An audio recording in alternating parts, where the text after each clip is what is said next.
And I call the member for Richmond.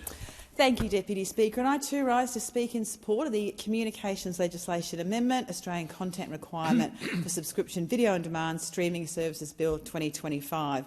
And of course this bill delivers on the Albanese Labor Government's commitment to introduce an Australian content obligation on streaming services, ensuring that no matter what screen you're watching from, you have guaranteed access to Australian stories.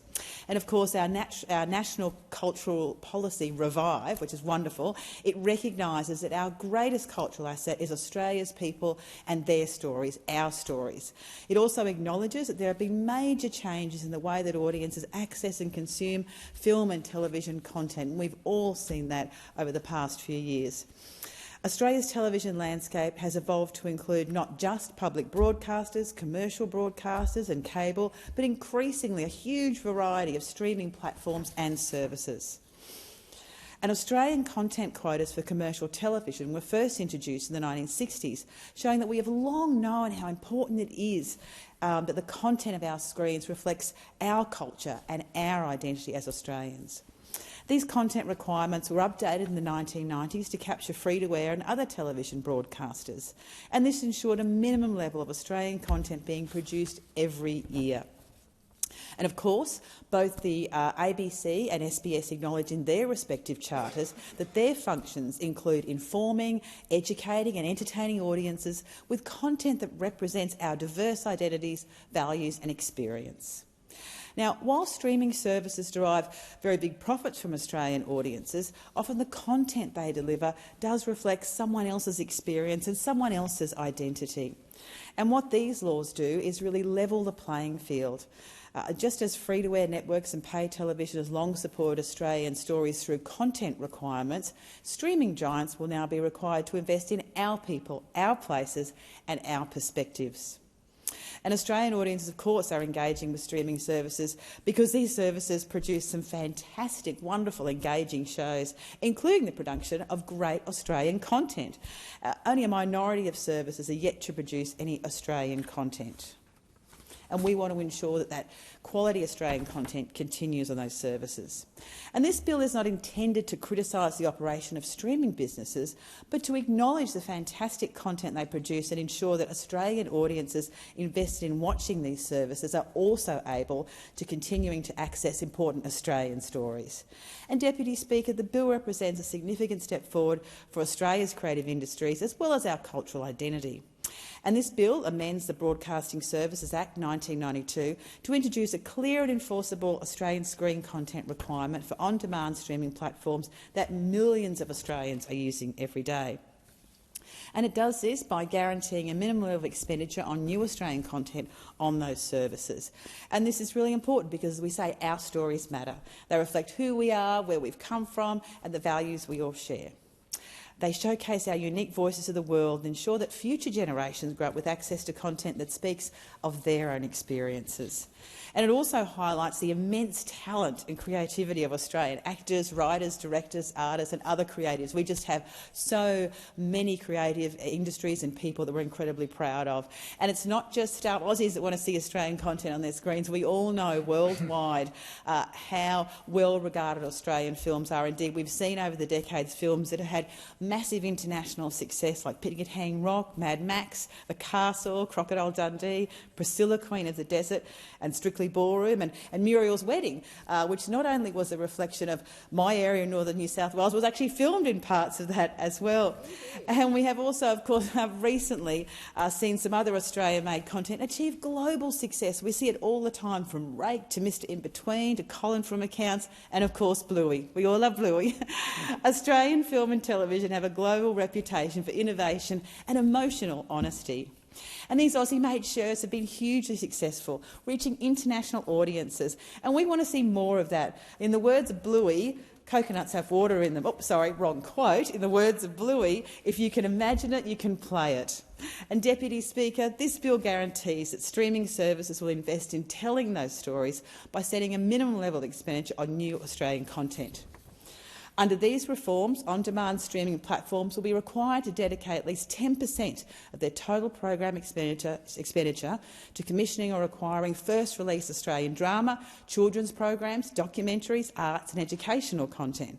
And these are the genres. They're the ones that shape our culture and inspire us creatively. This bill also allows providers to meet their obligation on a revenue basis, investing at least 7.5% of their gross Australian revenue in eligible Australian content. This approach ensures fairness whilst maintaining strong support for local production. Importantly, the bill adopts existing definitions from the Australian Content and Children's Television Standards, providing consistency across the industry. It also includes practical measures, such as a 3-year carryover period for expenditure and a statutory review after 4 years, to ensure the framework is effective and responsive to change. Oversight will, of course, be provided by the Australian Communications and Media Authority, ACMA, which will administer the Australian screen content requirement and receive reports from streaming services on their compliance with the requirements. These reforms will future-proof our screen sector. As traditional broadcast consumption declines, streaming platforms we know just dominate how Australians, especially young Australians, consume media.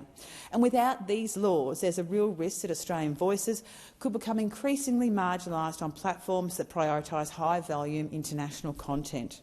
Now, this legislation ensures that future generations growing up seeing the people that represent them in towns and cities like theirs, telling stories that reflect Australian humour, character and resilience, of course. It ensures that Australian stories will not be lost in an ocean of overseas content. The development of the content requirements in this bill reflects the extensive and genuine consultation that the Albanese Labor Government has undertaken with industry stakeholders. We arrived at a policy that will achieve meaningful outcomes in ensuring the representation of Australian voices and perspectives on screen, and one that's also consistent with Australia's international trade obligations. Now, of course, these reforms are not just about entertainment. They're about jobs, investment and employment opportunities. And as the member for Cunningham said too, for regional areas like hers and like mine, it is a game changer when we have productions occurring in our regions and a lot of employment as a result of Australian-made television and film. And of course, these opportunities will strengthen our screen industry, create work for thousands of Australians in production and post-production, and help our stories reach audiences both here and overseas. And economically, these reforms will importantly drive job creation, particularly in regional areas where film industries are emerging as major contributors to local economies, and that's certainly the case in my area, northern New South Wales. And more Australian productions means more work for writers, actors, directors, set designers, lighting specialists, camera operators, caterers, accommodation providers and transport services. And of course, in my electorate of Richmond, we have a growing film and production industry. And we also have so many elements that really contribute to making it a great location for film and television. We know that we've got so many versatile locations with pristine beaches, subtropical rainforests, stunning hinterland, historic towns, agricultural properties and coastal villages, all within a short driving distance. And we have a growing network of film and television production professionals, supported by organisations like Screenworks, which plays a pivotal role in building local talent capacity, connecting regional crew with inbound productions and offering really important training for screenwriters, producers and directors. Also in my electorate, Finn Ballina is a visual effects studio. Their VFX artists, designers and producers work with some of the biggest names in film, television and other visual mediums. We also have so many international film festivals. The Byron Bay International Film Festival, running since 2006, showcases Australian and international film talent for thousands of film lovers throughout our region. And also Film by the Northern Rivers, another annual film festival in my electorate, showcases the work and filmmaking talent of New South Wales public school students from kindergarten to year 11. And the festival is aimed at promoting storytelling through film, and it's a really great celebration of the creativity of our young future filmmakers.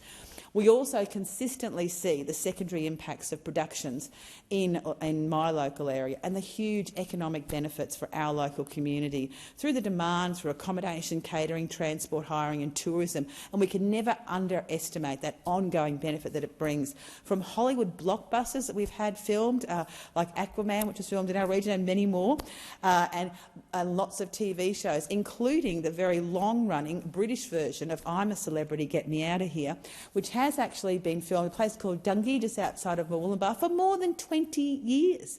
Now, having that in place, the economic benefits that flow on from that is absolutely massive. So we consistently have, I couldn't name them all of the movies and television shows that are made in our region, and we certainly want to encourage that and encourage more local job creation because of it, both in those industries and also the industries that support them doing that. So, Deputy Speaker, in conclusion, this bill ensures that Australian content remains front and centre, and that's what our government's committed to doing. It's about protecting our culture, supporting our economy and guaranteeing that Australian stories continue to be told on the platform that Australians enjoy and watch all the time on our streaming services. And, Deputy Speaker, I commend the bill to the House.